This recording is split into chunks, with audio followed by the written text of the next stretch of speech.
the key pillars of security and freedom of our citizens, and is ever gaining on importance. We are a staunch ally, standing side by side to our NATO allies, and for NATO to be strong, unified, and able to face any threats. With Mark, with NATO Secretary General, we had an online summit just a while ago of the Coalition of Willing in Paris, which marked which sort of impacted on our programs, but it was an important online meeting, and I should say there is a complete consensus that we need to continue our intensive help to Ukraine in order to be able to defend itself and continue the pressure on Russia and to create conditions for a fair and enduring peace. And in order to achieve peace, and there is also a strong consensus on that, there must be robust security guarantees which would deter Russia from further aggression. The Czech Republic has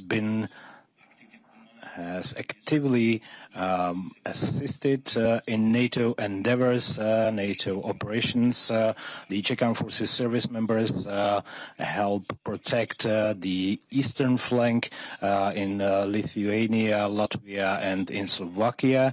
And we have a very successful ammunition initiative, which testifies to the fact that even smaller nations can play a strong role and to contribute to European security. And we will continue this initiative, and I'm very proud that during my tenure as the Prime Minister, the Czech Republic changed from sort of a free rider or fair dodger into an ally that is reliable and the one that meets its commitments. We want to continue this avenue, and we will increase our GDP percentage to 3% by 2030, and then 5% by 2035. And the draft national budget, which we will approve soon, we have 2.35% for the next year. Defense investments also reflect strongly in the modernization of our armed forces. We decided on F-35 fighters, artillery systems, infantry fighting vehicles, helicopters, radars, and it was just yesterday that the government endorsed the Leopard 2A 8 tanks, and our defense investments not only increase our security, but it also strengthens our economy, creating new jobs, and so it profits everybody. And we are able to cover the whole production chain from nitrocellulose up to black powder. So our manufacturers work to the effect to have all the elements of the production chain across Europe, because we need to do away with our dependence on China and other unreliable manufacturers. And NATO strives to expand the production in NATO nations. That is also done by the European Union, and this needs to be continued. As I mentioned, the Czech Ammunition Initiative, I should also say clearly that we will abide our promise that we will deliver to Ukraine at least the same quantity of ammunition pieces or munitions. Last year it was 1.5 million, and this year we have been able to deliver 1.1 million rounds. And it's clear that sufficient firepower in artillery continues to be one of the key elements of defense against the Russian aggression. We also continue the training of Ukrainian forces, and we are about to start the training of the Ukrainian F-16 pilots on our subsonic aircraft and simulators. This is just very shortly, since we have this time pressure. I would like to thank Mark, to NATO Secretary General, for his visit and for very forthcoming and constructive dialogue we have had. Thank you very much. Dear Petr, it's a pleasure to see you again, and now in Prague today.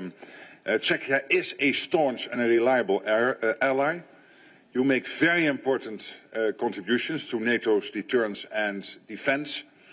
You have a strong defense industry, and this is crucial. I gave a speech just this morning on how vital it is that we step up our production efforts, and Czechia is playing an important role here. You contribute to NATO's forward land forces. You have participated in NATO's policing mission, air policing mission, and the list of your contributions goes on. But the bottom line is that Czechia knows what it means to stand by your allies, and your NATO allies stand with you. Our unity is essential and always has been. And given the threats we face, it is as important today as ever.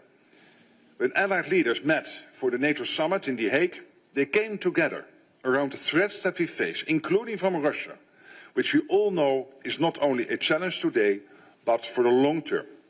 So we need to be strong, and that requires investment, which is why we all agreed on a new defense investment plan.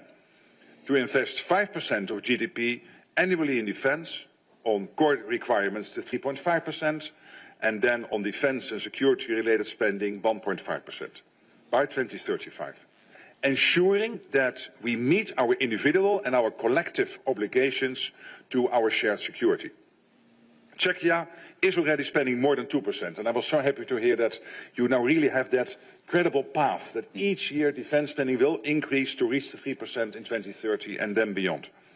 And I'm grateful really for your work and your leadership here. And all allies, of course, need to do their part. Czechia is also a staunch supporter of Ukraine. Since Russia launched its full-scale invasion in 2022, you played a significant role in providing military aid to Ukraine. The Czech-led ammunition initiative has been a resounding success. I want to thank you for that.